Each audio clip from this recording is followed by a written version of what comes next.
Il a construit sa vie hors norme. Il n'a pas travaillé pour gagner sa vie, il a œuvré et vécu. La jeunesse, c'est l'apprentissage de la vie. Le cerveau et le mental se développent et construisent le moi, petit personnage auquel on s'identifie plus ou moins toute sa vie.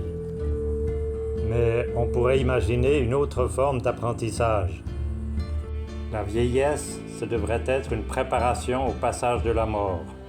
Apprendre à lâcher ses peurs, n'être plus attaché à ce moi et à ce corps matériel.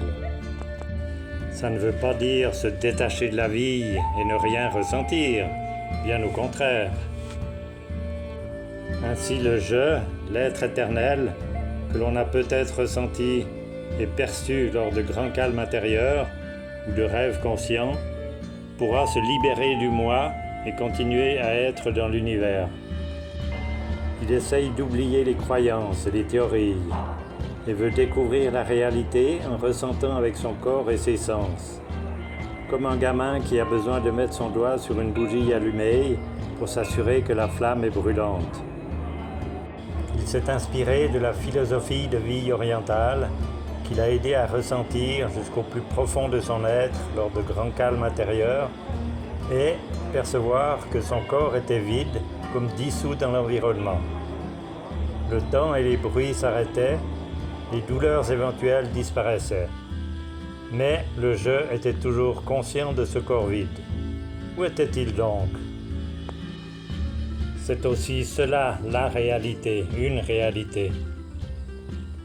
Il n'avait pourtant ni fumé, ni pris de champignons.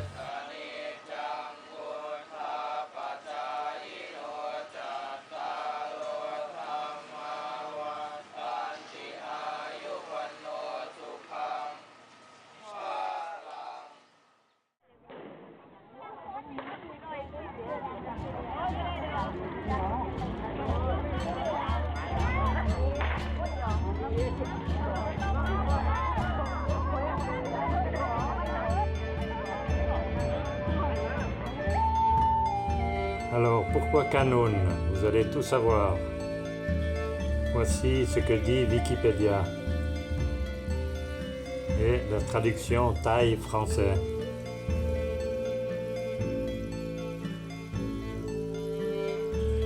Et lui, c'est le petit Jacques, né en 59. Vous souvenez-vous dans le premier épisode ? Et voilà le grand Jacques avec un gros Jacques.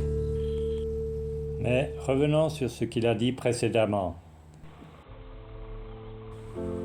Lorsqu'il y a conscience de ce je, qui est comme un observateur de ce moi, le personnage que nous nous sommes créés, les bonnes décisions et les bons choix se font tout seuls, et la vie est légère. Sinon, c'est le mental et le cerveau qui rusent et calculent pour faire le meilleur choix, prendre la meilleure décision qui, à long terme, n'est pas toujours la meilleure. Il y a un dicton qui dit « le mieux est l'ennemi du bien ». Ce jeu, ça pourrait être ce qu'on appelle l'instinct qui nous a fait évoluer et survivre. Mais il ne voit pas ça comme une chose basique et animale, mais plutôt comme une connaissance, une conscience subtile de tout ce qui nous entoure. Comme pour les arbres qui arrivent à communiquer entre eux sans avoir de cerveau. Voilà, c'est son point de vue actuel qui va encore évoluer. Il ne veut convaincre personne car il n'y a rien de définitif et tout change encore et tout le temps. Il ne recherche pas cet état, cela vient ou pas dans la vie courante, petit à petit, sans rien faire. Il ne réagit plus comme avant, dans le passé, face aux événements de la vie. Il agit.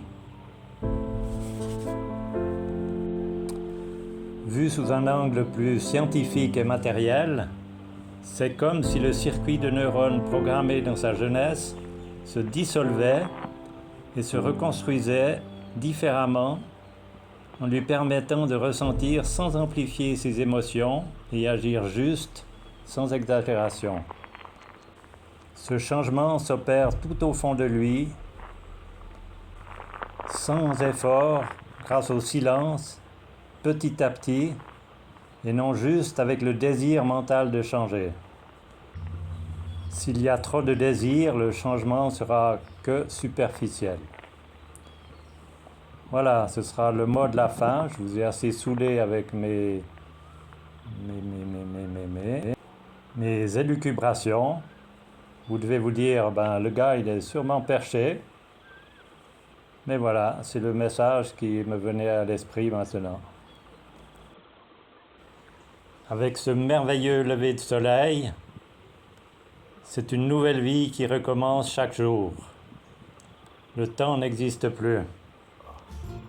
Suite avec les artisans d'antan et leur savoir-faire qu'il faut continuer à transmettre aux jeunes.